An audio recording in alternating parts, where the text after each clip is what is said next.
किसी गांव में एक व्यापारी रहता था। उसको एक ही बेटा था जो व्यापार के काम से परदेश गया हुआ था। व्यापारी की बहू एक दिन पानी भरने कुएं पर गई। पानी भरकर अपना हाथ मुंह धोने लगी, तभी कहीं से 4 राहगीर वहां पहुंचे। बहन, मैं बहुत प्यासा हूँ, क्या मुझे पानी पिला दोगी? व्यापारी की बहू को पानी पिलाने में झिझक महसूस हुआ, क्योंकि उसके पास लोटा या गिलास भी नहीं था जिससे वह पानी पिलाती। इस कारण राहगीर को पानी पिलाना ठीक नहीं लगा। आप कौन हैं? मैं एक यात्री हूँ। यात्री तो संसार में 2 ही होते हैं, आप उन दोनों में से कौन हैं? अगर आपने मेरे सवालों का सही जवाब दे दिया तो मैं आपको पानी पिला दूंगी, नहीं तो पानी नहीं पिलाऊंगी।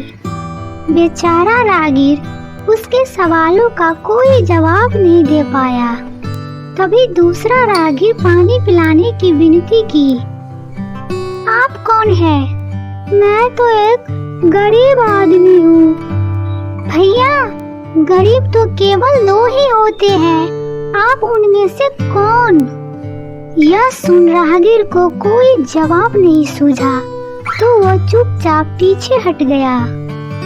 बहन, मुझे बहुत प्यास लगी है, ईश्वर के लिए मुझे पानी पिला दो।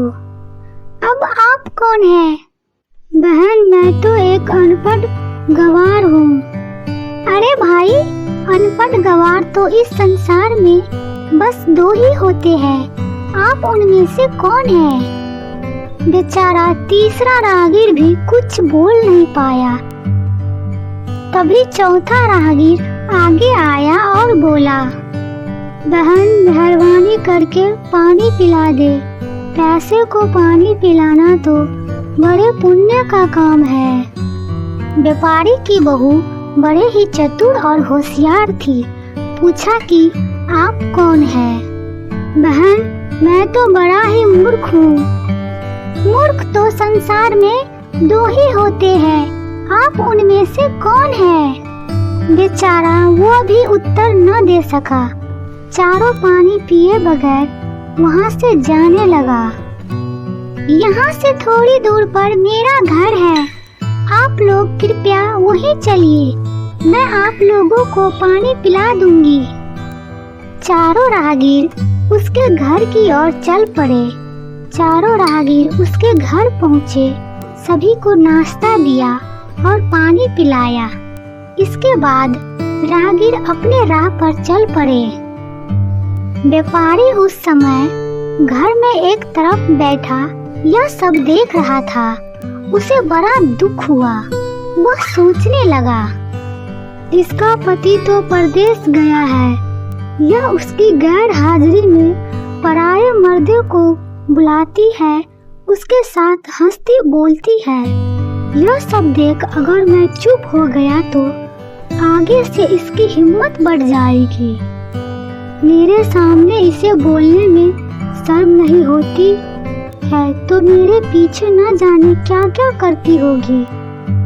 बीमारी कोई अपने आप तो ठीक नहीं होती, इसके लिए वैद्य के पास जाना पड़ता है। क्यों न इसका फैसला राजा पर ही छोड़ दूं। व्यापारी सीधे राजा के पास पहुंच जाता है। राजा से सारी बात कह सुनाई। उसी वक्त राजा ने सिपाही को आदेश दिया कि बहू को अभी उपस्थित किया जाए। तुम पहले अपने राजा से यह पूछ कर आओ कि मुझे किस रूप में बुलाया है, बहन, बेटी या फिर बहू के रूप में? किस रूप में मैं उसकी राजसभा में जाऊं? यह सुन सिपाही वापस चले गए। तब राजा ने कहा, पालकी लेकर जाओ और कहना उसे बहू के रूप में बुलाया है।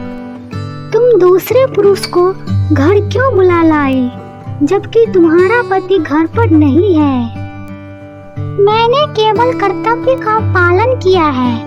जब मैं कुएं के पास थी तो मेरे पास गिलास नहीं था कि उसे पानी पिलाते, इसलिए घर बुलाई। कुएं के पास जो भी हुआ सब बातें कह सुनाई। यह सुन राजा खुश हुआ। तो बताओ कि दुनिया में दो ही यात्री कैसे हैं? सूर्य और चंद्रमा। और दूसरे प्रश्न का, बहू और गाय दो ही गरीब हैं। तीसरा प्रश्न, अनपढ़ और गवार की तरह हमेशा चलते रहते हैं। भोजन और पानी। और संसार में दो मूर्ख कौन है? मेरी जान बख्श दी जाए तो मैं इसका उत्तर देती हूँ। तुम्हें कोई सजा नहीं होगी, बताओ। पहले तो मेरे ससुर ही है। अगर इसे शक हुआ तो घर में ही पूछ लेते, मैं इसे खुद सारी बातें बता देती। इस तरह घर परिवार की बेइज्जती तो नहीं होती। व्यापारी को अपनी गलती का एहसास हुआ। उसने अपनी बहू से माफी मांगी। दूसरा मूर्ख कौन? दूसरा मूर्ख खुद इस राज्य का राजा है, जिसने मान मर्यादा का जरा भी ख्याल नहीं किया और सोचे समझे बिना ही बहू को भरी रात सभा में बुलवा लिया। यह बात सुन राजा पहले तो क्रोध से आग बबूला हो गया। तब सारी बातें उसकी समझ में आ गई तो बहू की समझदारी और चतुराई की तारीफ की और बहुत सारी उपहार देकर बहू को विदा किया।